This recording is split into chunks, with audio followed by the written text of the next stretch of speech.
Students, हंसध्वन IAS की आज की क्लास में मैं सुनील दुबे आप सभी लोगों का स्वागत करता हूं। इसकी पहले की क्लासेस का एक रिकैप करते हैं। हमने देखा पिछली क्लासेस में हम लोगों ने अपने एटमॉस्फेयर के संगठन को पढ़ा, यानी कॉम्पोजिशन ऑफ आवर एटमॉस्फेयर। हमने ओरिजिन ऑफ एटमॉस्फेयर पढ़ा, हमने कॉम्पोजिशन ऑफ एटमॉस्फेयर पढ़ा। आज की क्लास जो हमारी स्टार्ट होगी वो वायुमंडलीय संरचना पर आधारित होगी, अर्थात स्ट्रक्चर ऑफ आवर एटमॉस्फेयर, जिसको हम लोग स्ट्रैटिफिकेशन ऑफ आवर एटमॉस्फेयर भी कहते हैं। यही हमारा आज का टॉपिक होगा। तो यदि हम आज के टॉपिक की शुरुआत करें तो उसको हम नाम देंगे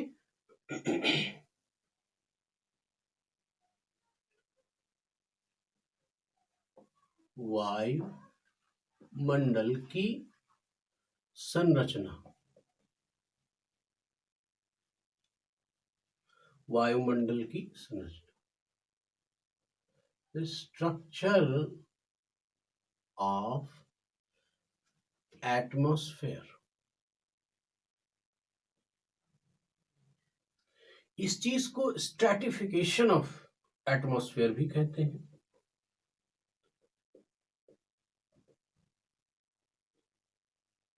stratification of atmosphere. Stratification of बच्चों क्यों कहते हैं? क्योंकि वायुमंडल की संरचना ऊर्ध्वाधर रूप में ऊपर जाने पर, ऊंचाई पर कई सारे संस्तरों में बटी है, कई सारी स्तरों में बटी है। इसी वजह से इन स्तरीकरण की प्रक्रिया की वजह से इसको हम लोग स्ट्रैटिफिकेशन ऑफ एटमॉस्फेयर भी बोलते हैं। तो बच्चों, आज का हमारा टॉपिक यही है। सबसे पहले हम जाने कि वायुमंडल की संरचना अर्थात स्तरीकरण है क्या।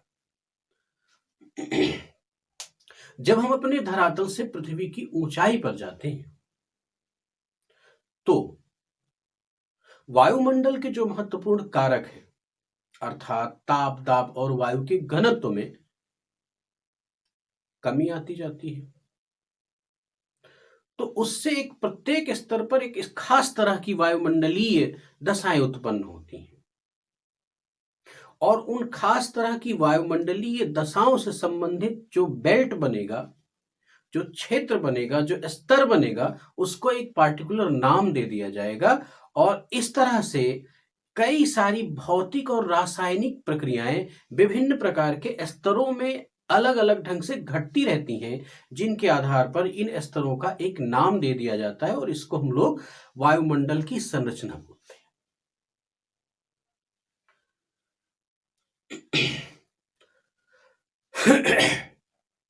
थोड़ा सा आज गला खराब है, इसलिए थोड़ा सा वॉल्यूम एडजस्टमेंट आप लोगों को करना होगा। इस तरह से अगर एक बेहतर सी परिभाषा रखनी हो तो हम क्या कहेंगे कि वायुमंडल में ऊर्ध्वाधर गमन करने पर, वायुमंडल में ऊर्ध्वाधर गमन करने पर ताप, दाब व वायु घनत्व में अंतर के कारण वायुमंडल कई संस्तरों में विभाजित हो जाता है, और इन संस्तरों में तात्विक विविधीकरण, जो तात्विक विभिन्नता है, अर्थात तात्विक क्या, ताप, दाब, वायु घनत्व इत्यादि का जो तात्विक विभिन्नता है, इसके कारण भिन्न भिन्न प्रकार की वायुमंडलीय दशाएं प्राप्त होती हैं। और यही ऊर्ध्वाधर संस्तरीकरण, यही जो ऊर्ध्वाधर यानी ऊंचाई पर संस्तरीकरण है, स्ट्रैटिफिकेशन है, इसी को हम लोग वायुमंडल की संरचना कहते हैं। इस तरह से हमने देखा कि वायुमंडल की संरचना क्या है। अगर हम अगले चरण की ओर चलें तो इसके संस्तरण, इसके विभाजन के दो आधार हैं। एक आधार है रासायनिक संरचना के आधार पर विभाजन किया गया, दूसरा जो आधार बनाया गया वह तापीय विशेषता के आधार पर इसकी संरचना की गई। अच्छा, अगर हम इसके संरचना की बात करें तो इसके दो आधार बनेंगे। एक क्या बनेगा, रासायनिक क्रिया के आधार पर,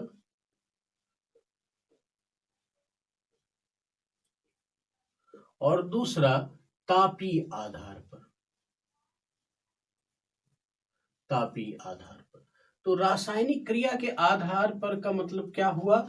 एक निश्चित क्षेत्र तक, एक निश्चित क्षेत्र तक जो वायुमंडलीय गैसें हैं उनकी रासायनिक प्रक्रिया, उनके स्वरूप में कुछ परिवर्तन पाया जाएगा और उसी आधार पर विभाजन किया गया। तो इसको पुनः दो भागों में बांटा गया।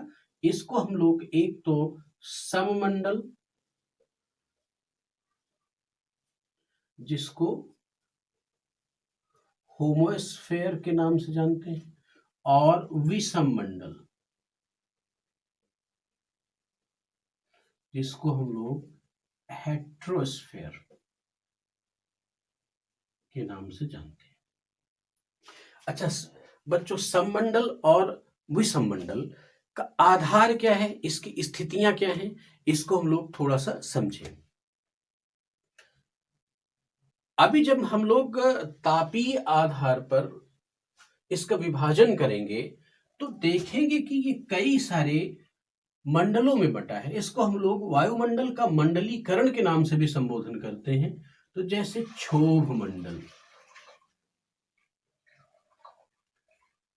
क्षोभ मंडल, इसको हम लोग क्या बोलते हैं? ट्रोपोस्फेयर। ट्रोपोस्फेयर। फिर क्या बोलते हैं? समताप मंडल, इसको हम लोग क्या बोलते हैं? स्ट्रेटोस्फेयर। फिर हमने क्या देखा?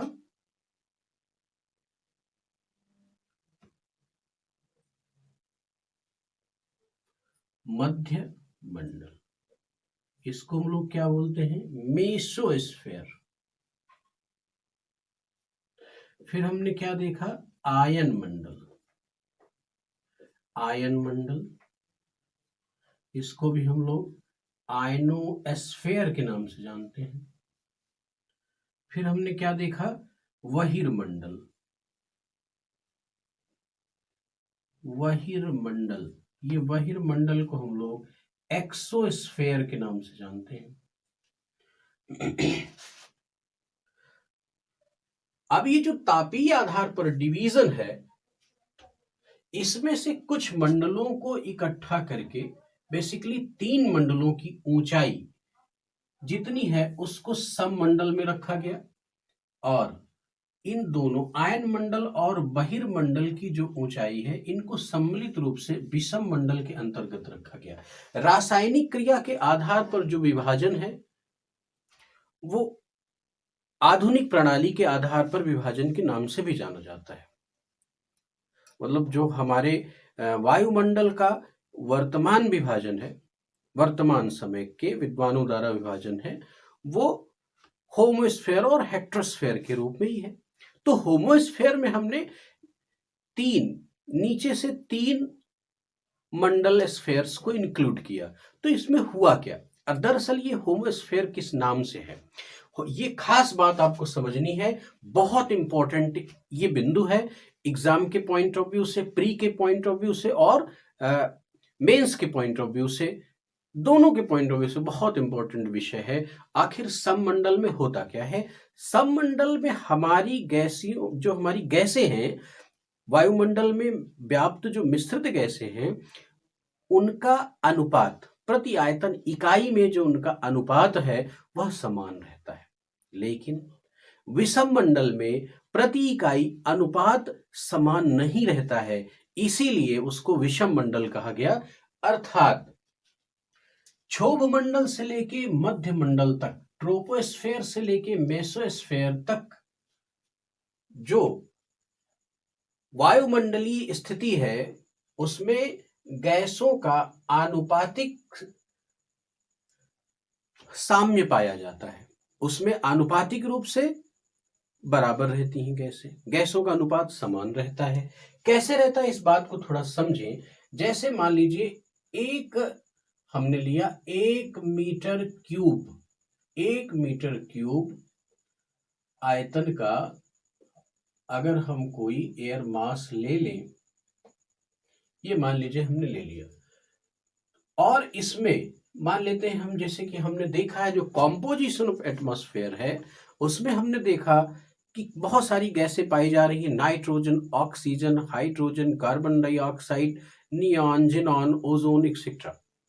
इनमें से कोई भी दो गैसें ले लेते हैं, मान लीजिए कोई भी दो गैस, नाइट्रोजन और ऑक्सीजन का अनुपात, ये मानते हैं हम कि ये 4:2 का अनुपात है, 4:2 का अनुपात है। अब इस प्रपोर्शन का मतलब क्या हुआ कि इस 1 मीटर, 1 घन मीटर के आयतन के क्षेत्र में यदि मैं मान लेता हूं कि 4 kg आपकी नाइट्रोजन है, तो इसके अनुपात में कितनी होनी चाहिए? 4 kg है, तो इसका मतलब कि इसमें 2 kg की ऑक्सीजन पाई जानी चाहिए, 2 kg की ऑक्सीजन पाई जानी चाहिए। यदि हम ऐसा कह दें कि यहां पर 20 kg पाई जा रही है नाइट्रोजन, तो इस प्रपोर्शन में ऑक्सीजन की मात्रा कितनी हो जाएगी? 10 kg हो जाएगी। यानी ये जो मास है, ये जो द्रव्यमान है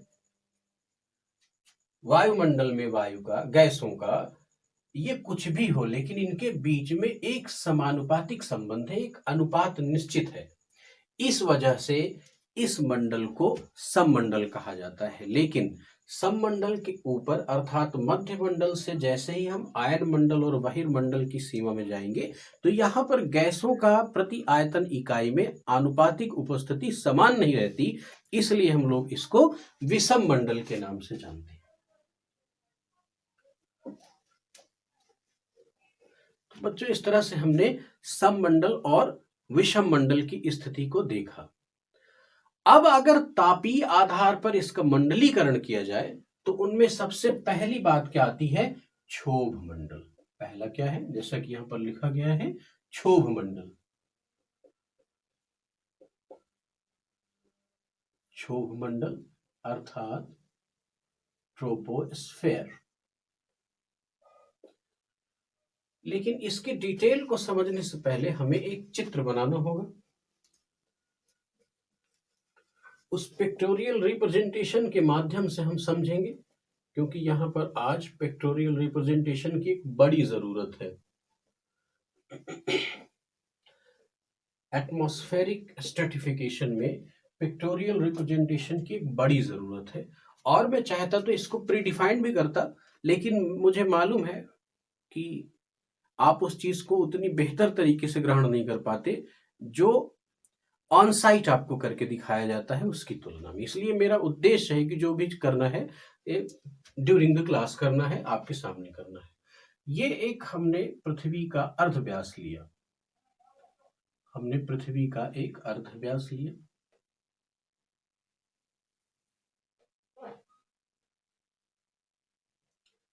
ये हमारी अर्थ हो गई, अर्थ सरफेस।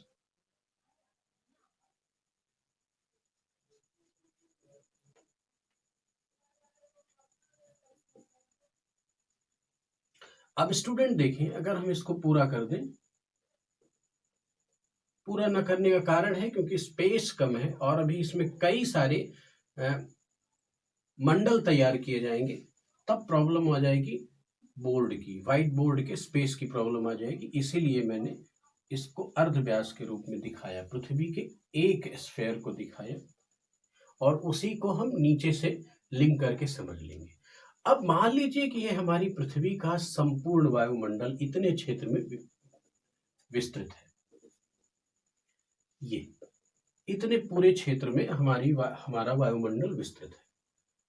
तो इसका जब हम स्ट्रेटिफिकेशन करेंगे तो कैसे करेंगे ये हम लोग समझेंगे। अभी इसका डिटेल में पूरी स्टडी हम लोग करेंगे कि ट्रोपोस्फेयर की क्या स्थिति है, स्ट्रेटोस्फेयर की क्या स्थिति है, मेसोस्फेयर की क्या स्थिति है, आयनोस्फेयर की क्या स्थिति है और एक्सोस्फेयर की पूरा डिटेल करेंगे। लेकिन अभी इसको पिक्टोरियली समझने की कोशिश करते हैं। स्टूडेंट्स, ये इसके पोल हुए, ये इसका इक्वेटर रीजन हुआ। अब देखें, जो पहला मंडल है उसकी स्थिति कुछ ऐसी है कि ध्यान से समझना है इस बात को कि ये जो विषुवत रेखीय क्षेत्र है यहां पर इसकी मोटाई कर दी जाएगी ज्यादा, और ये जो ध्रुवीय क्षेत्र है यहां पर इसकी मोटाई की जाएगी कम। तो हमें इस ढंग से इसको ड्रॉ करना है। अब आप देखें, इसकी मोटाई यहां पर ज्यादा है, यहां पर कम है। ये बहुत इंपॉर्टेंट फैक्ट है, इसलिए इसको ऐसे स्ट्रक्चराइज करना है। तो हम यहां पर इसको लिख सकते हैं ट्रोपोस्फेयर। इसके बाद अगला मंडल आएगा,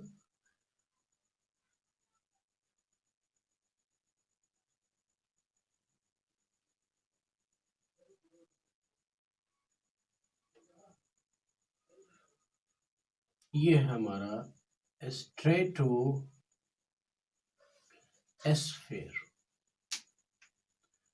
फिर अगला मंडल आएगा,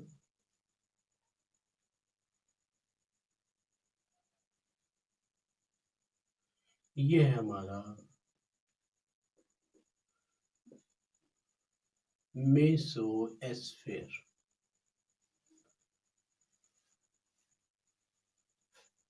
फिर हम आगे देखेंगे,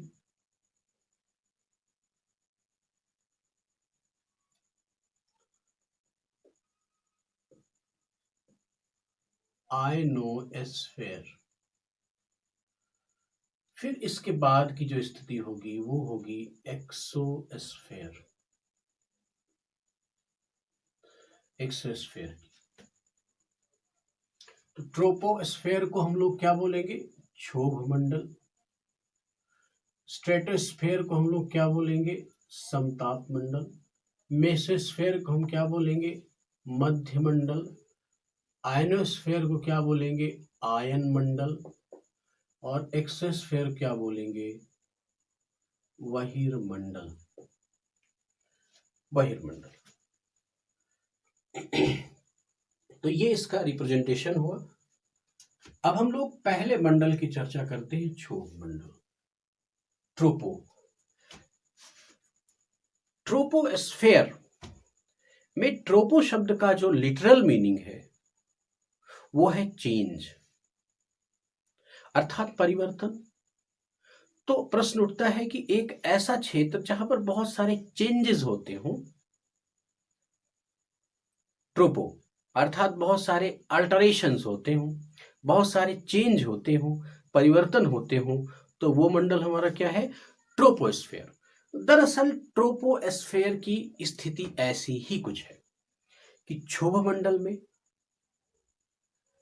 जितनी भी मौसमी क्रियाएं हैं, जितने भी मौसमी तत्वों में परिवर्तन है, जितने भी वायुमंडलीय परिवर्तन है, वायुमंडलीय दशाएं हैं, वो क्या हो सकती हैं? जैसे कि वाष्पीकरण हुआ, जैसे कि संघनन हुआ, जैसे कि वर्षण हुआ, जैसे कि बादल बने, जैसे कि कोहरा पड़ा, जैसे कि ओस पड़ी, जैसे कि चक्रवात आए, आंधी तूफान इत्यादि जितने भी विक्षोभ हैं, जितने भी वायुमंडलीय प्रक्रम हैं, ये सबके सब कहां पर होते हैं? इस मंडल पर होते हैं। सबसे पहली चीज अर्थात जितने भी मौसमी या वायुमंडलीय प्रक्रम वो कहां होंगे? ट्रोपोस्फेयर पर है। स्टूडेंट्स, मैं इस चीज की अपील करना चाहूंगा कि इस सेक्शन से बहुत सारे प्रश्न बनते हैं। यूपीएससी और स्टेट पीसीएस में प्री के लेवल पर भी पर्याप्त मात्रा में क्वेश्चन बनते हैं और मेंस के लेवल पर भी बहुत सारे क्वेश्चन डिजाइन किए जाते हैं। इसलिए इस सेक्शन को बहुत बेहतर ढंग से हम लोग समझेंगे। तो हमने देखा कि क्षोभ मंडल हमारे पृथ्वी की सबसे निचली परत है, सबसे निचली परत है, और इसमें सभी वायुमंडलीय प्रक्रम, वायुमंडलीय प्रक्रियाएं, जैसा कि अभी मैंने बताया आपको, वाष्पीकरण, संघनन, बादल का बनना, वर्षा होना, ओस, पाला, चक्रवात इत्यादि, ये सब का सब कहां पर घटित होता है? इसी स्फीयर पर, क्षोभ मंडल पर, यानी ट्रोपोस्फेयर पर।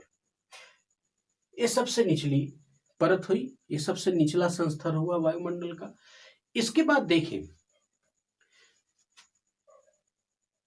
ऊंचाई पर जाने के साथ साथ तापमान में कमी आती है और दाब हमारा बढ़ता है। तो इसलिए वायु हल्की होंगी। जब वायु हल्की होंगी तो उनका घनत्व हल्का होगा, उनका प्रसार होगा। तो उनके द्वारा आरोपित जो दाब है वो भी कम होगा। तो अंततोगत्वा हम इस बात को समझ सकते हैं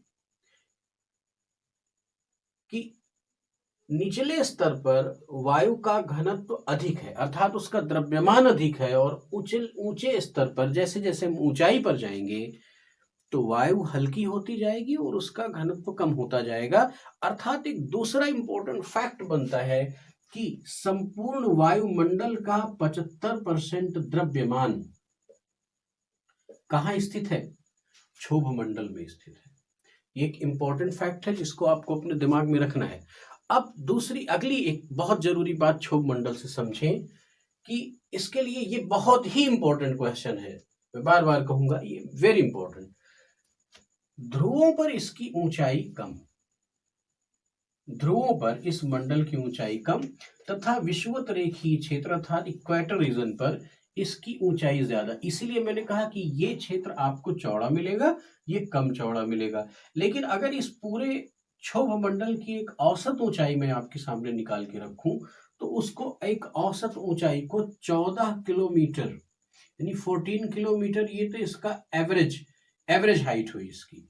लेकिन ये ध्यान रखें कि ये जो डेटा है इनमें वेरिएशंस है, अलग अलग सोर्सेस में डेटा वेरी करेंगे, लेकिन फिर भी आपको एक एवरेज परसेप्शन आपको अपने दिमाग में रखना है क्योंकि इससे प्रश्न बनते हैं। भूमध्य रेखा पर ये लगभग 18 किलोमीटर की ऊंचाई पर है, इसका विस्तार 18 किलोमीटर की ऊंचाई तक होता है, और पोलर रीजन पर इसकी ऊंचाई कम होती है और वो लगभग 8 से 10 किलोमीटर 8 से 10 किलोमीटर की ऊंचाई पोलर रीजन पर होती है। और एक औसत अगर पूरे क्षोभ मंडल की एक औसत ऊंचाई देखी जाए तो लगभग 13-14 किलोमीटर माना गया है। लेकिन यहां पर फैक्ट जो जानने योग्य ट्रोपोस्फेयर के संबंध में, इसकी ऊंचाई एल्टीट्यूड के संबंध में, वो ये है कि पोलर रीजन पर इसकी ऊंचाई कम है और विषुवत रेखा पर इसकी ऊंचाई ज्यादा है। तो प्रश्न बनता है कारण क्या है? कारण यह है कि जो हमारा इक्वेटोरियल रीजन है इस पर 12 महीने सूर्य की लंबवत किरणें पड़ती हैं, सूर्य की किरणें लंबवत पड़ती हैं, जिससे यहां पर ऊष्मा ऊर्जा अधिक होगी। ऊष्मा ऊर्जा अधिक होगी, वायुमंडल गर्म होगा, वायु हल्की होकर के ऊपर उठना शुरू हो जाएगी। इसी को हम लोग संवहनिक धाराएं, कन्वेक्शनल करंट, ये बहुत इंपॉर्टेंट शब्द है, संवहनिक धाराएं। संवहनिक धाराएं चलने लगती हैं। अब ये संवहनिक धाराएं क्या करती हैं कि विषुवत रेखा पर ऊंचाई तक जाती हैं, इसलिए विषुवत रेखा के क्षेत्र पर इस मंडल की ऊंचाई अधिक हो जाती है, और पोलर रीजन पर सूर्य की किरणें तिरछी पड़ती हैं, जिससे एक एवरेज टेम्परेचर कम होगा, वहां पर संवहनिक धाराएं कम चलेंगी, कन्वेक्शनल करंट्स कम चलेंगी या ना चलेंगी, जिस वजह से इस क्षोभ मंडल की ऊंचाई पोलर रीजन पर बहुत ऊंचाई तक नहीं हो पाती है। ये इसका इंपॉर्टेंट फैक्ट भी है और इंपॉर्टेंट रीजन है। अगली क्षोभ मंडल के संबंध में बहुत जरूरी बात यह है कि जैसे जैसे क्षोभ मंडल सीमा पर आप ऊपर जाएंगे तो इस मंडल पर जो वायुमंडलीय टेम्परेचर है, जो हमारा एटमॉस्फेरिक टेम्परेचर है, वो कम होता जाएगा। वायुमंडलीय टेम्परेचर हमारा कम होता जाएगा। ये कम होने की प्रक्रिया को, इस कम होने की प्रक्रिया को सामान्य ताप पतन दर बोलते हैं, जनरल लैप्स रेट बोलते हैं, सामान्य ताप पतन दर बोलते हैं। और ये सामान्य ताप पतन दर है कितनी? तो प्रत्येक किलोमीटर ऊंचाई पर जाने पर 6.5 डिग्री सेल्सियस की कमी आती है, या दूसरे शब्दों में कहें कि 165 मीटर 165 मीटर ऊंचाई पर जाने पर 1 डिग्री टेम्परेचर घटता है। यह है हमारी सामान्य तापपतन दर।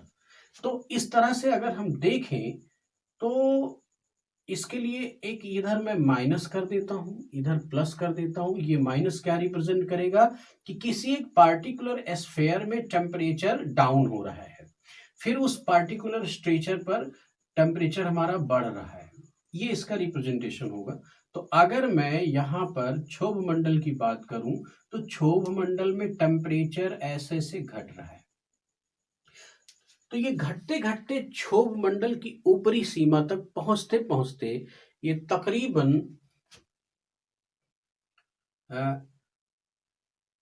अब ध्यान से समझना है इस बात को, बहुत ध्यान से समझना है कि विषुवत रेखीय क्षेत्र पर अगर क्षोभ मंडल की ऊंचाई ज्यादा है, विषुवत रेखीय क्षेत्र पर अगर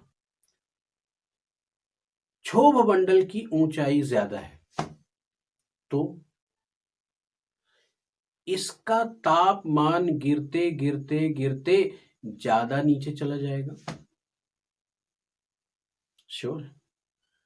और ध्रुवों पर ऊंचाई कम है तो तापमान गिरते गिरते गिरते गिरेगा, लेकिन विषुवत रेखा की तुलना में तो कम ही रहेगा ना। तो ऐसे आप देखें कि ये जो विषुवत रेखा क्षेत्र है इस पर टेम्परेचर गिरते गिरते -85 डिग्री सेल्सियस हो जाता है, और पोलर रीजन्स पर ये लगभग लगभग -45 डिग्री हो जाता है, लेकिन ये टेम्परेचर इसी रेट में गिरता है, सामान्य तापपतन दर। तो सामान्य, यहां पर इस चीज को लिख देते हैं, सामान्य तापपतन दर ये कितनी निकली? अगर हम 1 किलोमीटर की बात करें तो 6.5 डिग्री सेल्सियस, अगर हम 165 मीटर की बात करें तो इसमें 1 डिग्री सेल्सियस या सेंटीग्रेड कम होता है तापमान ऊंचाई पर जाने पर। तो अगला इसका फैक्ट ये रहा, क्षोभ मंडल बहुत इंपॉर्टेंट है, इसलिए क्षोभ मंडल को बहुत कायदे से पढ़ेंगे हम लोग। फिर देखते हैं कि ऊपरी सीमा, हमने देखा कि इसकी ऊपरी सीमा पर विषुवत रेखीय क्षेत्र पर इसका टेम्परेचर -85 डिग्री रहा हो गया, और पोलर रीजन पर लगभग लगभग -45 डिग्री पहुंच गया। अब यहां पर यह प्रश्न बन सकता है कि विषुवत रेखीय क्षेत्र पर क्षोभ मंडल की ऊपरी सीमा पर तापमान कम है किसकी तुलना में?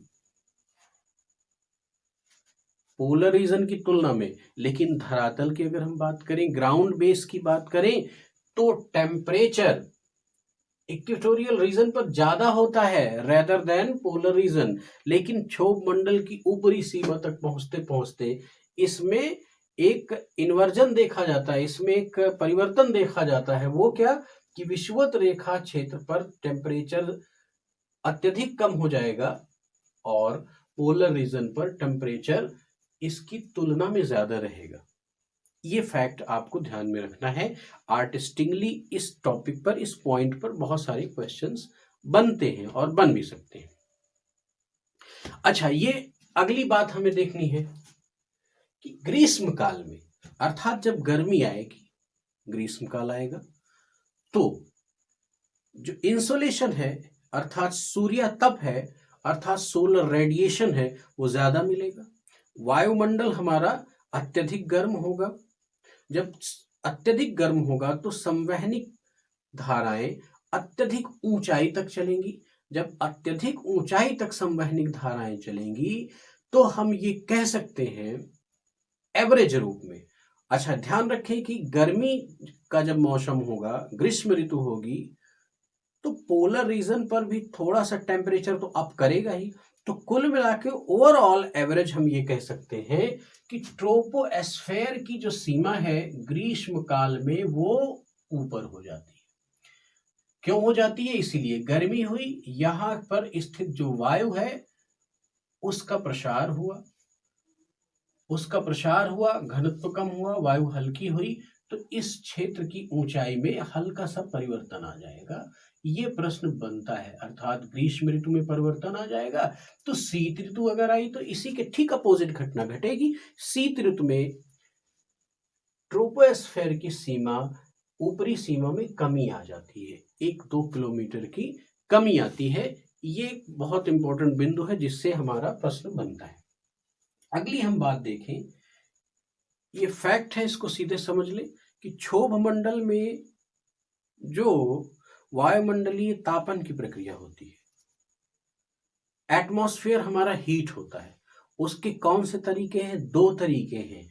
एक को हम चालन या संचालन कहते हैं, दूसरे को संवहन कहते हैं। अर्थात एक मेथड कंडक्शन का है और दूसरा मेथड कन्वेक्शन का है।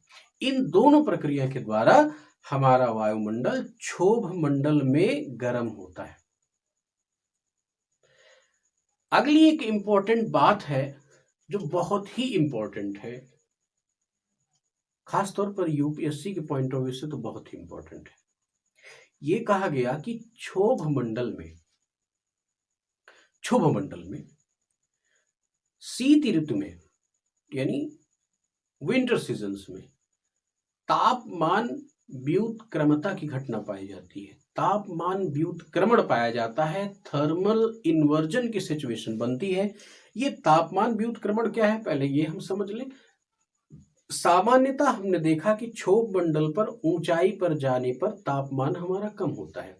अर्थात किसी एक निश्चित बिंदु से अगर हम ऊपर की देखें तो यहाँ पर जो वायु है वह ठंडी होनी चाहिए, इसके नीचे के स्तर पर जो वायु होनी चाहिए वो गर्म होनी चाहिए, और इसी क्रम में हम बढ़ते जाएंगे। लेकिन एक ऐसी स्थिति हो जाए कि जो गर्म वायु है, गर्म वायु वो ऊपर आ जाए और ठंडी वायु नीचे आ जाए, तो इस स्थिति को हम क्या बोलेंगे? थर्मल इन्वर्जन बोलेंगे। ऐसी स्थिति क्षोभ मंडल में क्रिएट हो जाती है विंटर सीजन्स में। ऐसा क्यों होता है? विंटर सीजन में जब धरातल हमारा बिल्कुल ठंड हो जाता है तो धरातल से जुड़ी हुई जो वायु राशि है वो अत्यधिक मात्रा में ठंड हो जाती है, और पृथ्वी द्वारा जो टेरेस्ट्रियल रेडिएशन छोड़ा गया है उससे वायुमंडल हमारा गर्म होता ऊपर चला गया, और ऊपर गर्म वायु राशि स्थिर है और नीचे अत्यधिक ठंड धरातल के कारण इससे लगी हुई जो वायु है वो अत्यधिक ठंडी हो गई।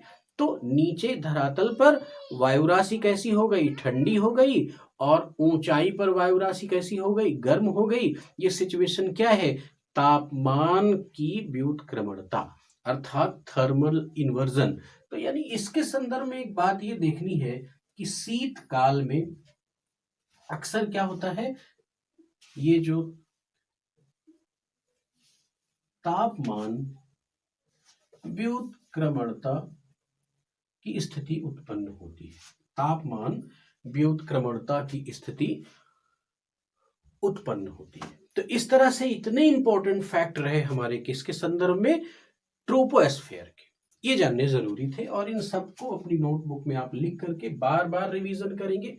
अब अगली बात देखें कि किसी भी स्फेयर से जब हम ऊपर उठेंगे तो अगले स्फेयर में इंटर करेंगे, लेकिन अगले स्फेयर में इंटर करने से पहले बीच में एक छोटी सी पेटी ऐसी आती है, एक ऐसा छोटा सा स्तर आता है जिसमें उसके नीचे उसके करेस्पॉन्डिंग जो स्फेयर है उसमें होने वाली जो भी वायुमंडलीय घटनाएं हैं उनमें एक पॉज आ जाता है, उनमें एक स्थिरता आ जाती है। तो इसलिए उस पेटी का नाम क्या दिया जाता है? पॉज लगा के। तो यानी ट्रोपोस्फेयर के ऊपर एक पतली सी पेटी जो बनेगी उसको हम लोग क्या बोलेंगे? ट्रोपोपॉज बोलेंगे। ट्रोपोपॉज बोलेंगे, अर्थात इसको हम क्या कहेंगे? क्षोभ सीमा।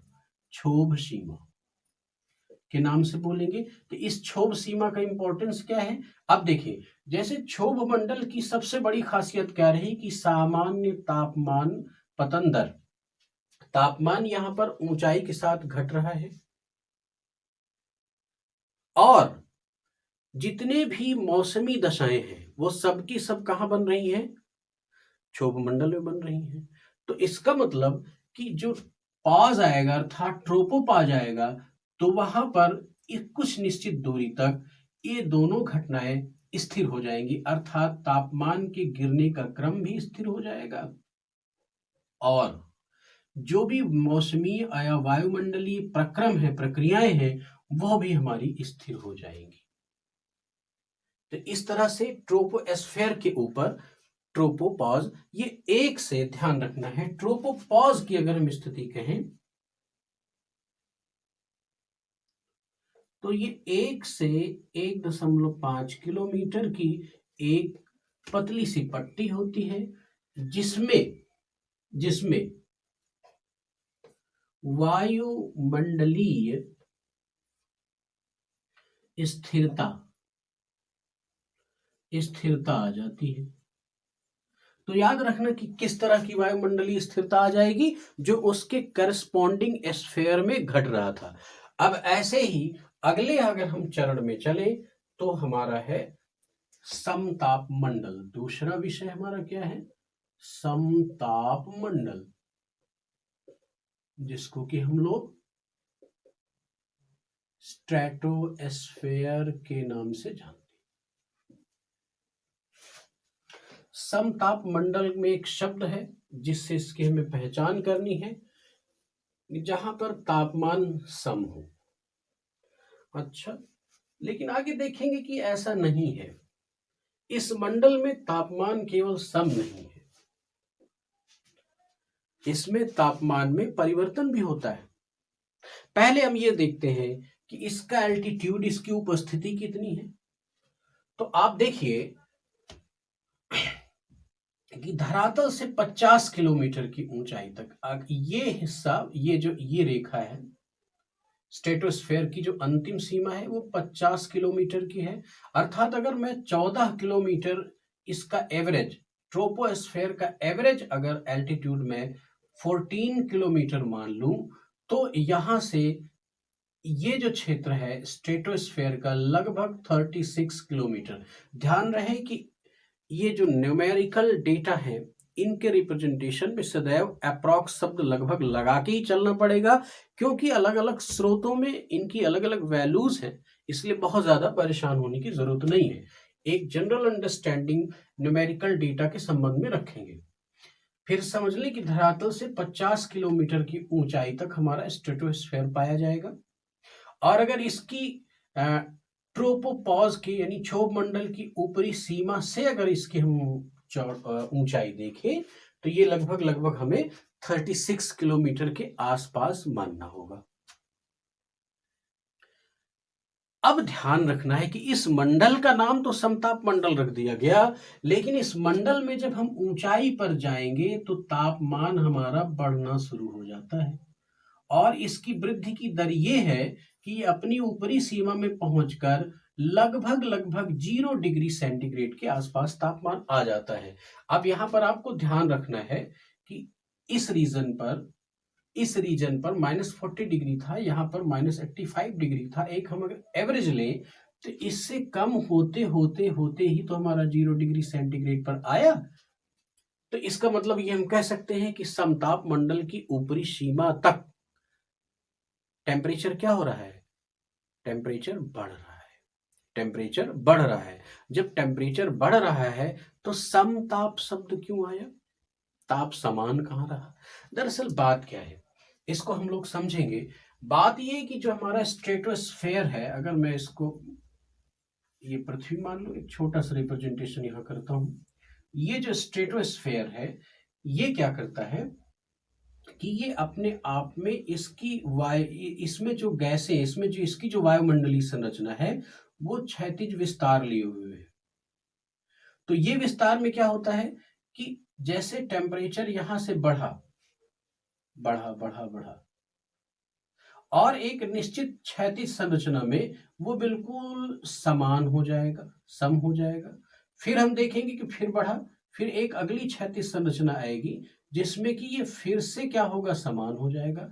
अर्थात समताप मंडल में जो क्षैतिज परतें पाई जाती हैं, इस मंडल के अंदर वायु राशियों की जो क्षैतिज परतें पाई जाती हैं, उनमें तापमान समान रहता है, इसलिए हम इसको समताप मंडल कहते हैं। लेकिन ओवरऑल इसमें टेम्परेचर बढ़ता है। अभी बढ़ने का कारण क्या है हम लोग देखते हैं।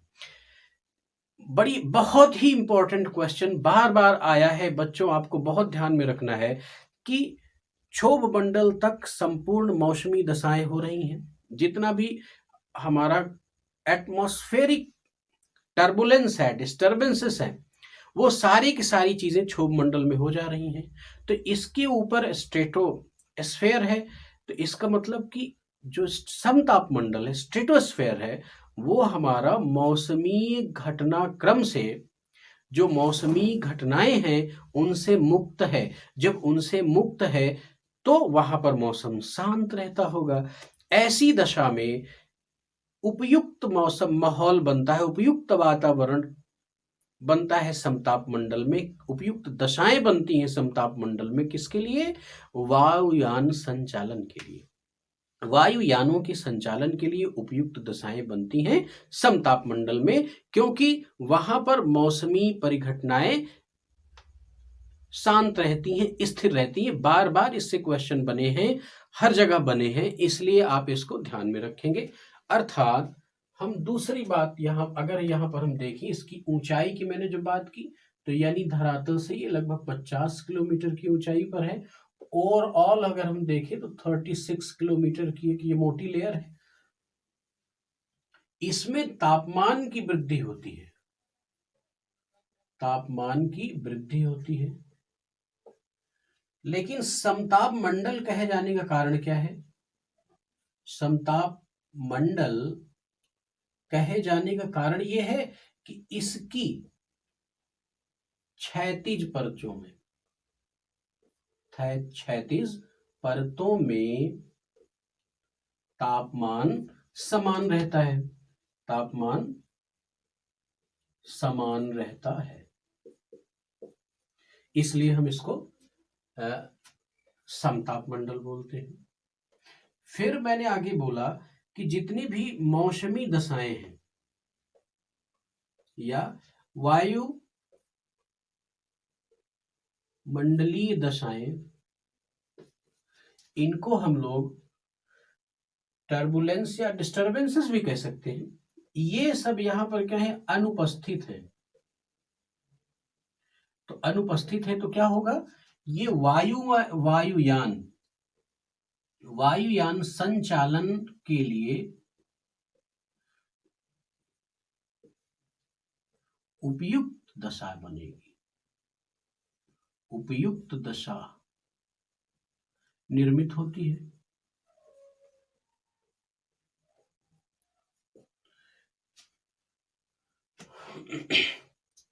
अब समताप मंडल जिस खास चीज के लिए जाना जाता है वो भी जानना जरूरी है। समताप मंडल में ही हमारी ओजोन गैस पाई जाती है। जैसा कि हमने लास्ट क्लास में कंपोजिशन ऑफ एटमॉस्फेयर में पढ़ा कि ओजोन परत हमारे मानव जीवन के अस्तित्व को बनाए रखने के लिए बहुत इंपॉर्टेंट है, क्योंकि ये सूर्य से आने वाली अल्ट्रावायलेट किरणों को, पराबैंगनी किरणों से हमारी रक्षा करती है।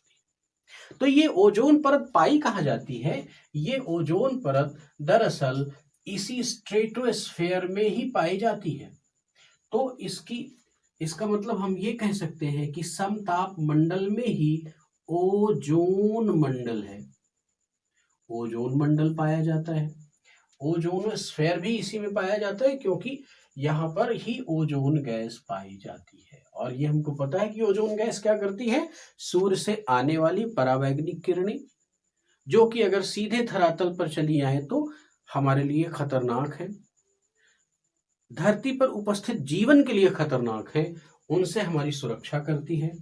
ध्यान रहे कि ओजोन मंडल के संबंध में कुछ डेटा है, ये भी एक न्यूमेरिकल डेटा है, सोर्स वाइज ये वैरी करता है, फिर भी आपको इसको अपने दिमाग में रख लेना उचित होगा कि 15 से 35 किलोमीटर, 15 to 35 किलोमीटर में ओजोन पाई जाती है। तो यही क्षेत्र हमारा क्या हो गया? ओजोन मंडल का हो गया।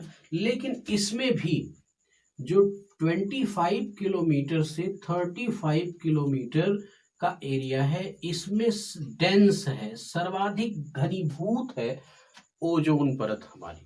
तो इस तरह से हमने देखा कि समताप मंडल में ही ओजोन गैस की उपस्थिति है और ओजोन मंडल हमारा पाया जाता है। अब ओजोन मंडल में अल्ट्रावायलेट रेज के अवशोषण से एक रासायनिक अभिक्रिया होगी, एक केमिकल रिएक्शन होगा और उसी केमिकल रिएक्शन से इसमें तापमान की वृद्धि हो जाती है। यस, ओजोन द्वारा अल्ट्रावायलेट किरणों के अवशोषण में जो रासायनिक प्रक्रिया होती है उसकी वजह से तापमान में वृद्धि होती है। तो इस मंडल में हमने देखा कि क्या होता है, तापमान में वृद्धि होती है। एक बड़ा इंपॉर्टेंट फैक्ट है जो कि पिछले कुछ दिनों से यूपीएससी और स्टेट पीसीएस में भी इसका ट्रेंड बन रहा है, स्टेट पीसीएस में भी पूछे जाने की संभावना पूरी बन रही है, वो जानना बहुत जरूरी है। देखिए होता क्या है कि बच्चों कि कभी कभी पृथ्वी पर इंसुलेशन की मात्रा बढ़ जाती है, सूर्यातप की मात्रा बढ़ जाती है और जो संवहनिक धाराएं हैं वो थोड़ा ज्यादा ऊंचाई तक चली जाती हैं और वो इतनी ऊंचाई तक कभी कभी चली जाती है कि अपने क्षोभ मंडल की सीमा को अर्थात ट्रोपोपॉज को भी पार कर जाती हैं, पार करके समताप मंडल पर चली जाती है और संवहनिक धाराएं अपने साथ साथ आर्द्रता भी लिए जाती हैं। तो उस आर्द्रता के कारण समताप मंडल में कुछ बादलों का निर्माण हो जाता है। लेकिन वो कैसे बादल होते हैं, सीरस टाइप के बादल होते हैं, सीरस टाइप के बादल होते हैं और वो बादल जैसे मोती की तरह दिखने लगते हैं। तो इसीलिए एक शब्द आता है पर्ल्स ऑफ क्लाउड या नैक्रियस क्लाउड। पर्ल्स ऑफ क्लाउड या नैक्रियस क्लाउड की घटना कहां पर घटती है, तो समताप मंडल पर घटती है। तो इसको हम लोग pearls of cloud, pearls of cloud अर्थात संवहनिक धाराओं के द्वारा लाई हुई आर्द्रता जब समताप मंडल में पहुंच जाती है अर्थात समताप मंडल के निचले क्षेत्र पर, तो सीरस टाइप के बादलों का निर्माण होता है और उन्हें ही हम लोग पल्स ऑफ क्लाउड के नाम से जानते हैं। तो बच्चों इतनी इंपॉर्टेंट बातें हमें संताप मंडल के संबंध में, स्ट्रेटोस्फेयर के संबंध में ध्यान रखना है। अब हम लोग अगले मंडल की ओर चलेंगे जिसका नाम है मध्य मंडल। ये मध्य मंडल की अवस्थिति कहाँ है, इस तरह से हमारा अगला जो मंडल होगा वो होगा मध्य मंडल। मध्य मंडल जिसको कि हम लोग मेसोस्फीयर के नाम से जानते हैं। ये मध्य मंडल बच्चों इसका क्या है, देखिए 50 किलोमीटर से ये लगभग एक मानक, एक स्टैंडर्ड माना गया तकरीबन 88 किलोमीटर तक की ऊंचाई तक, यानी धरातल से 88 किलोमीटर। और अगर हम इसको समताप मंडल की ऊपरी सीमा से इसका मेजरमेंट कर दें तो तकरीबन 36 किलोमीटर की ये एक लेयर है जिसको हम लोग मध्य मंडल बोलते हैं। बच्चों ध्यान रखना है कि स्ट्रेटोस्फेयर में रासायनिक अभिक्रिया के कारण, ओजोन परत की उपस्थिति में रासायनिक प्रक्रिया के कारण तापमान में वृद्धि हुई, लेकिन ऐसी कोई भी प्रक्रिया मेसोस्फीयर में अनुपस्थित रहती है जिसकी वजह से फिर से तापमान हमारा घटता है, डिक्रीज करता है और लगभग -100 डिग्री सेंटीग्रेड तक तापमान यहां पर आ जाता है। मेसोस्फीयर के संबंध में एग्जाम के पॉइंट ऑफ व्यू से जो सबसे इंपॉर्टेंट चीज है जो पूछी जाती है, बार बार पूछी जाती है, वो है इस स्फीयर में निशादीप्ति बादलों का निर्माण होता है अर्थात नॉक्टिलूसेंट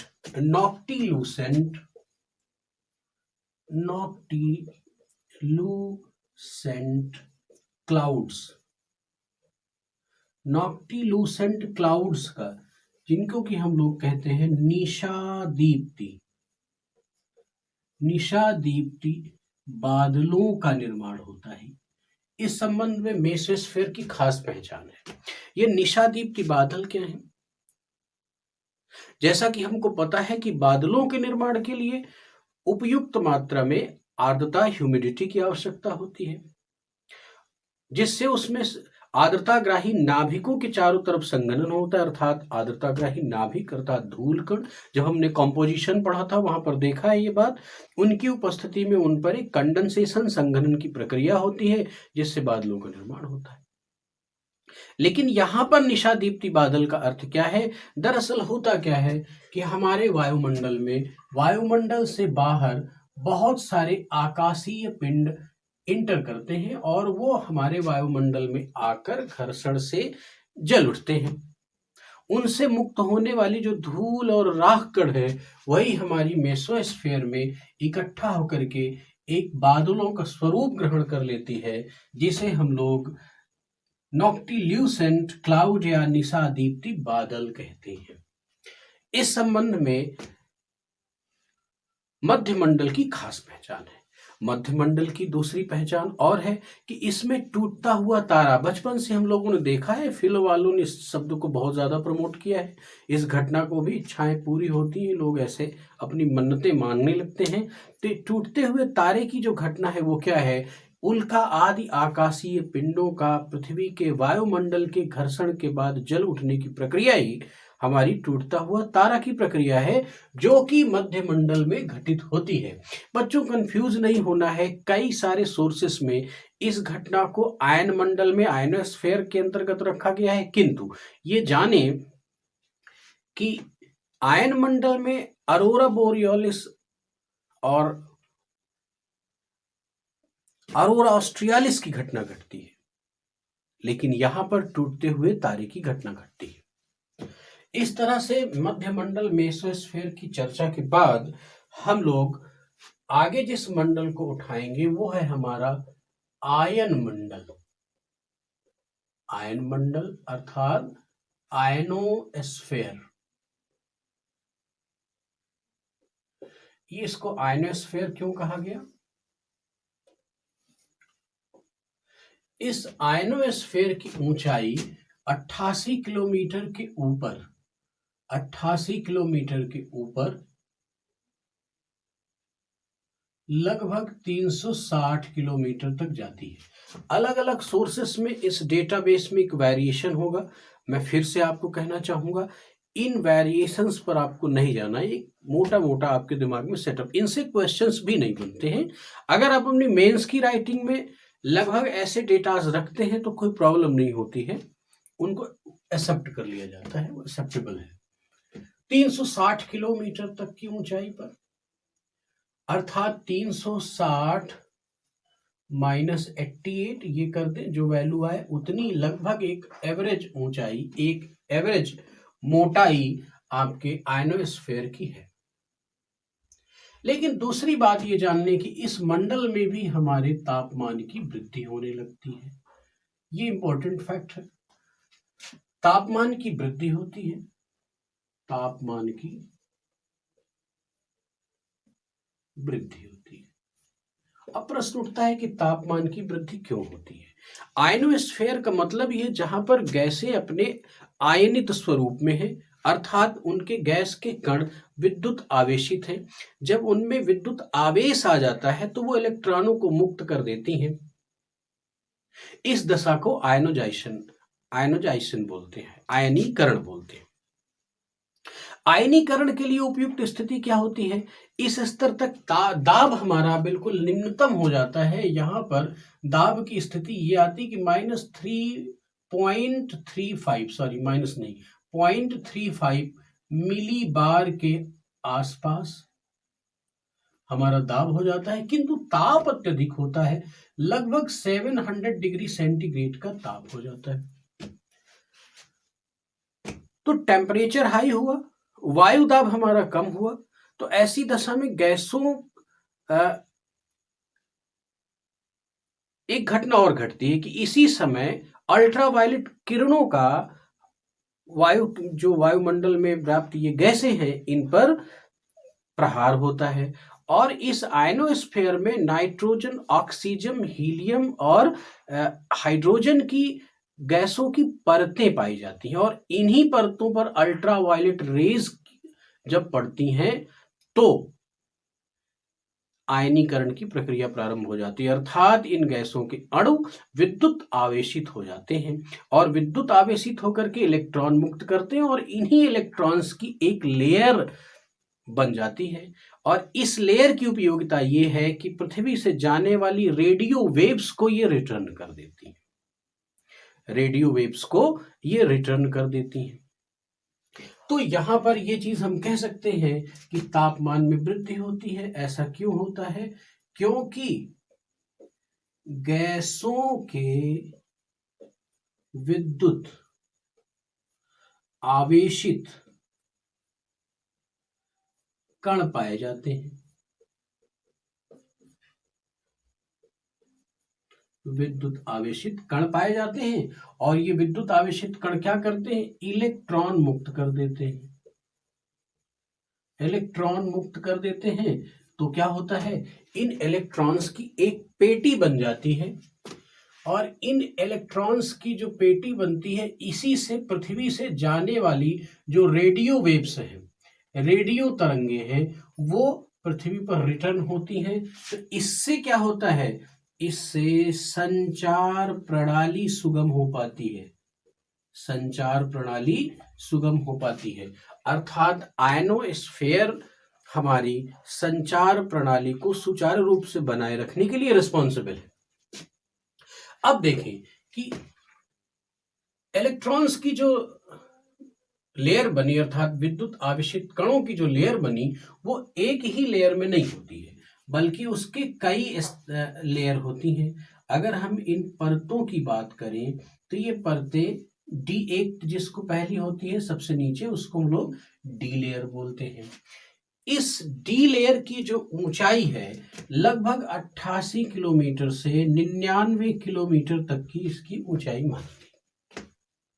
इस 88 से 99 किलोमीटर की ऊंचाई पर जो डी लेयर व्याप्त है वो करती क्या है? ये एक अगला प्रश्न है। वो करती है जो हमारी लॉन्ग रेडियो वेव्स है। ये क्या करती है? Long radio waves, long radio waves, इनको रिटर्न करती है, लॉन्ग रेडियो वेव्स को रिटर्न करती है। और ध्यान रहे कि लॉन्ग रेडियो वेव्स का अर्थ ये हुआ कि निम्न तरंग दैर्घ्य और उच्च आवृत्ति, उच्च आवृत्ति यानी फ्रीक्वेंसी हाई है, वेव लेंथ उसकी कम है। तो ये हमारी क्या होगी? लॉन्ग वेव्स होंगी। लॉन्ग रेडियो वेव्स को रिटर्न करती है कौन? D layer, D layer. ये जो डी लेयर है ये लॉन्ग वेव्स जो हमारी जाएंगी इनको रिटर्न करेगा, लॉन्ग वेव्स को। फिर उसके बाद ई लेयर का नंबर आता है। ई लेयर हमारे आयनोस्फीयर में लगभग 99 से 150 किलोमीटर, 99 से यानी 150 किलोमीटर, यानी 99 से 150 किलोमीटर की ऊंचाई तक ये पाई जाती है। लगभग 50 से 51 किलोमीटर इसकी मोटाई हुई। ई लेयर क्या करती है? अगर हम परतों में ई लेयर की बात करें तो हम कहेंगे कि इसकी ऊंचाई 99 से लगभग 150 किलोमीटर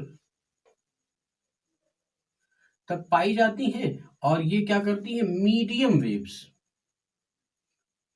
मीडियम रेडियो वेव्स को रिटर्न करती हैं, मीडियम रेडियो वेव्स को रिटर्न कर देती हैं। ध्यान रहे कि डी लेयर और ई लेयर के संबंध में एक बड़ा ही इंपॉर्टेंट क्वेश्चन आता है। वो ये आता है कि शाम ढलने के बाद रात होने पर ये लेयर्स लुप्त हो जाती हैं। ऐसा क्यों होता है? दरअसल ये है कि जब दिन निकलता है तो सोलर रेडिएशन से जो अल्ट्रावायलेट रेज आती हैं उनके प्रहार से यहाँ पर गैसों के अणु विद्युत आवेशित हो जाते हैं, अर्थात चार्ज हो जाते हैं। और जब शाम होती है इंसुलेशन की मात्रा कम हो जाती है, सूर्य तब कम प्राप्त होगा तो वो अणु चार्ज नहीं होंगे, अर्थात ये प्रश्न बनता है कि रात के समय डी और ई लेयर विलुप्त हो जाती है। अब हम देखते हैं अगली लेयर के रूप में ये जो बटी है इसको हम बोलते हैं एफ लेयर। एफ लेयर क्या करती है? शॉर्ट रेडियो वेव्स को रिटर्न करती है, शॉर्ट रेडियो वेव्स को रिटर्न करती है। और लगभग ये मान के चलें कि इनकी ऊंचाई 150 किलोमीटर 150 किलोमीटर से 300 किलोमीटर तक की है। और ये क्या करती हैं?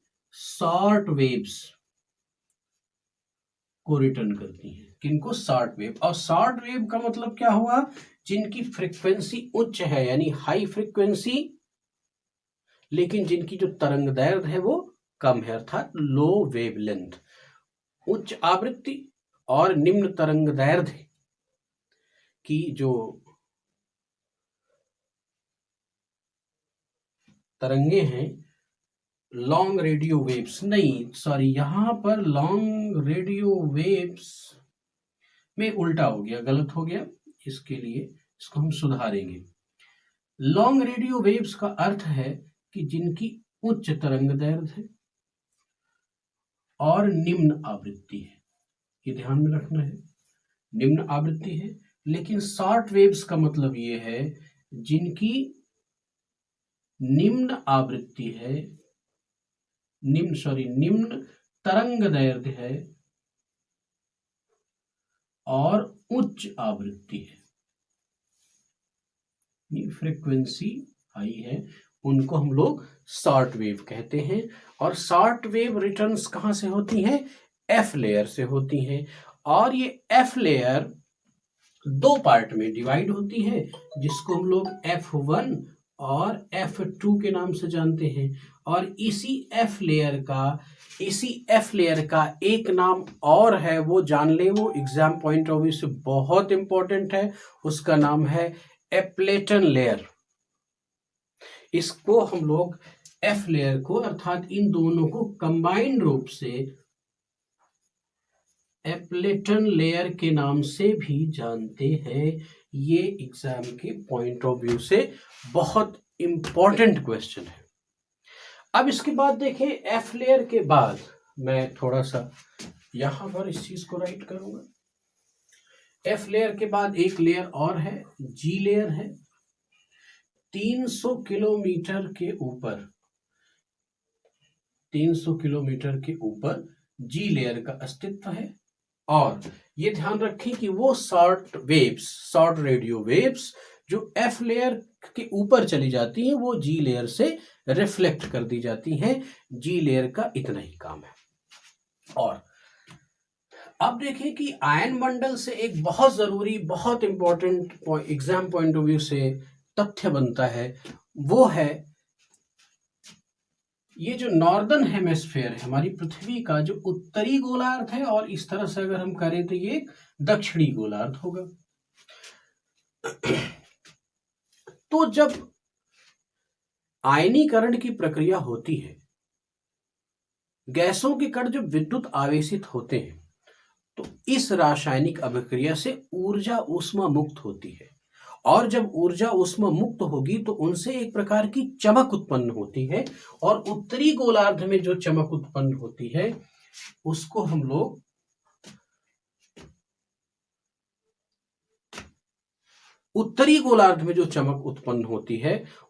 लोग अरोरा बोरियोलिस बोलते हैं। और दक्षिणी गोलार्ध में जो उत्पन्न होती है चमक, उसको हम लोग अरोरा ऑस्ट्रियालिस बोलते हैं।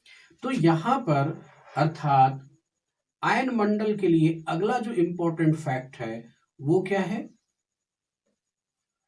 अरोरा बोरियालिस और अरोरा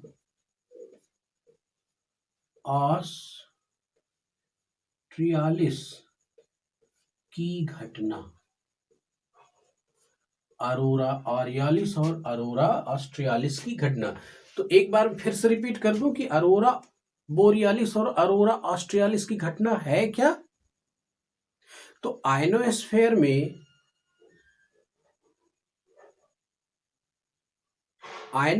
में जब गैस के अणु चार्ज होते हैं, आवेशित होते हैं, तो उनकी रासायनिक अभिक्रिया, इस प्रक्रिया में ऊर्जा ऊष्मा मुक्त होती है और इस ऊर्जा ऊष्मा से एक प्रकार की चमक उत्पन्न होती है जो रात में देखी जाती है और वही चमक उत्तरी गोलार्ध में अरोरा बोरियालिस के नाम से जानी जाएगी और दक्षिणी गोलार्ध में अरोरा ऑस्ट्रियालिस के नाम से जानी जाएगी। इस तरह से बच्चों हमने आयन मंडल को कवर किया। अब जो हमारी अगली प्रक्रिया है, जो अगला मंडल है जिसका अध्ययन हमें करना है, वो है बहिर्मंडल।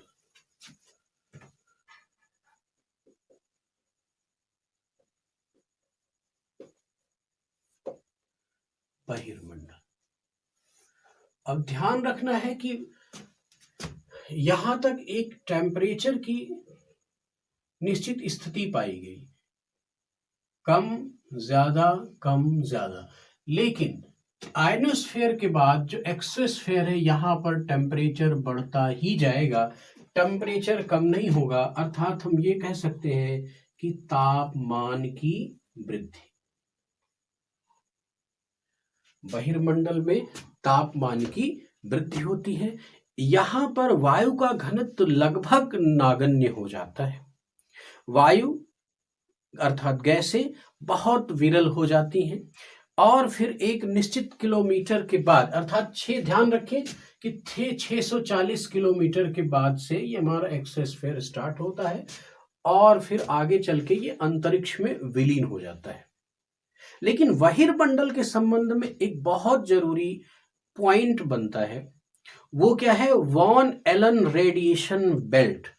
Von Allen radiation belt, Van Allen radiation belt, belt की उपस्थिति। ये एक प्रकार की पेटी है जो बहिर्मंडल में उपस्थित होती है। वॉन एलन रेडिएशन बेल्ट है क्या चीज? कि पृथ्वी में एक तो गुरुत्वाकर्षण की शक्ति है और एक चुंबकत्व की शक्ति है। तो पृथ्वी के में उपस्थित जो पृथ्वी है हमारी, उस पृथ्वी के द्वारा जो मैग्नेटिक फोर्स लगाया जाता है, एक चुंबकीय बल लगाया जाता है, तो उससे बहुत सारे कण, वायुमंडलीय कण पकड़ लिए जाते हैं और खींचे होते हैं और वो इकट्ठे होकर के एक पूरी बेल्ट का निर्माण करते हैं, जिस बेल्ट का नाम है वॉन एलन रेडिएशन बेल्ट। इस तरह से बहिर्मंडल के संबंध में इतनी इंपॉर्टेंट बात है, इससे ज्यादा और कुछ नहीं। अब हम लोग देखेंगे कि एक टर्म बहुत इंपॉर्टेंट है, इसको फिर से समझ लें। एक और मंडल आता है जिसको हम लोग बोलते हैं तापमंडल। तापमंडल, जिसको हम लोग क्या बोलते हैं? थर्मोस्फेयर। ये तापमंडल क्या है? अब ध्यान से समझिएगा। अर्थात जहां पर ताप सतत रूप में बढ़ रहा हो, तापमान की कंटिन्यूअस ग्रोथ हो रही हो, तो देखना है कि जब हम लोग मध्य मंडल के ऊपर जाते हैं तो आयन मंडल और बहिर्मंडल, इन दोनों मंडल में जो हमारा तापमान है वो कंटिन्यूअसली इंक्रीज करता है, बिल्कुल बढ़ता ही जाता है, वो कम नहीं होता। और वायुदाब लगभग नगण्य होता है। वायुदाब नगण्य होता है, तापमान अधिक होता है, वायु की गैसों का घनत्व नगण्य होता है, तो ऐसी दशा में तापमान अधिक होने के बाद भी हम वहां पर महसूस नहीं कर सकते। लेकिन तापमान, अब स्थिति आप ये समझ लें कि लगभग बहिर्मंडल का जो तापमान है वो तकरीबन 5700 डिग्री 5700 डिग्री सेंटीग्रेड तक पहुंच जाता है। लेकिन चूंकि वायुमंडल यहाँ पर इतना विरल है जिसकी वजह से हम इस टेम्परेचर को महसूस नहीं कर सकते, अर्थात आयन मंडल और बहिर्मंडल को सम्मिलित रूप से तापमंडल कहते हैं। और तापमंडल कहे जाने के पीछे जो लॉजिक है वो ये है कि यहाँ पर टेम्परेचर कंटिन्यूअसली इंक्रीज करता रहता है, डिक्रीज नहीं करता है, इसलिए हम इसको तापमंडल कहते हैं। एक चीज और समझना है कि बहिर्मंडल के लिए एक शब्द यूज होता है आयतन मंडल। आयतन मंडल ये हमें जान के रखना होगा क्योंकि अक्सर इस तरह से क्वेश्चन आते हैं। एक चीज और मुझे बताना है कि क्षोभ मंडल के लिए हम लोग क्षोभ मंडल के लिए कुछ और तरह के शब्दों का प्रयोग करते हैं, तो वो भी जानना जरूरी है। दरअसल वो प्रीलिम एग्जाम के पॉइंट ऑफ व्यू से बहुत जरूरी है। एक तो इनको हम बोलते हैं संवहन मंडल, क्षोभ मंडल को हम लोग संवहन मंडल, और दूसरा परिवर्तन मंडल बोलते हैं। ध्यान रखना है संवहन मंडल का रीजन क्या है, क्योंकि जो ट्रोपोस्फेयर है यहाँ पर हमारा संवहनिक धाराएं, विषुवतरेखीय क्षेत्र पर संवहनिक धाराएं चलती हैं, कन्वेक्शनल करंट्स चलती हैं, इसलिए संवहन मंडल हुआ। और जो बहुत सारे मौसमी परिवर्तन हैं वो सब के सब कहां पर घटित होते हैं, क्षोभ मंडल पर, इसलिए इसका नाम परिवर्तन मंडल रखा गया। स्टूडेंट्स, इस तरह से हम अपनी आज की क्लास के अंतिम पड़ाव पर हैं। जैसा कि इस क्लास का स्वभाव है कि चलते समय आपको एक क्वेश्चन दिया जाएगा जिस पर आप काम करेंगे। स्टूडेंट्स, क्लास एंड करने से पहले मेरी एक अपील ये है कि हंसध्वन आईएएस का जो लक्ष्य है वो ये है कि संपूर्ण जनरल स्टडीज का पैकेज आपको क्रम वाइज प्रदान किया जाए। इसलिए मैं आपसे अपील करूंगा कि इस चैनल को विजिट करें, सब्सक्राइब करें, लाइक करें, शेयर करें, जिससे कि आप कंटिन्यूअसली हमसे जुड़े रहें। हंसध्वनि आईएएस ग्रुप सतत आपको मार्गदर्शन प्रदान करता रहे। तो आज का एक प्रश्न है हमारा, उसको नोट करें। ये हमारे वायुमंडल के विभिन्न मंडलों में होने वाले तापीय परिवर्तनों को स्पष्ट करते हुए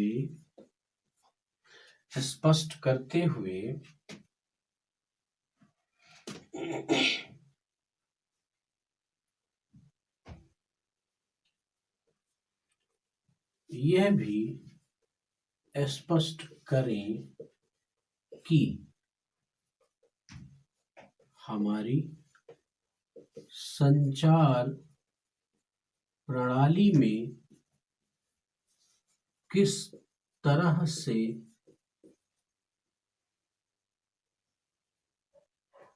आयन मंडल उपयोगी है।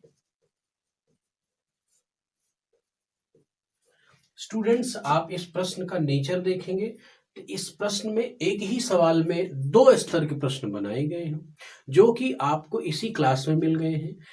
इस प्रश्न में दिया हुआ जितना भी मैटर है वो सब का सब इस क्लास में हमने डिस्कस किया है।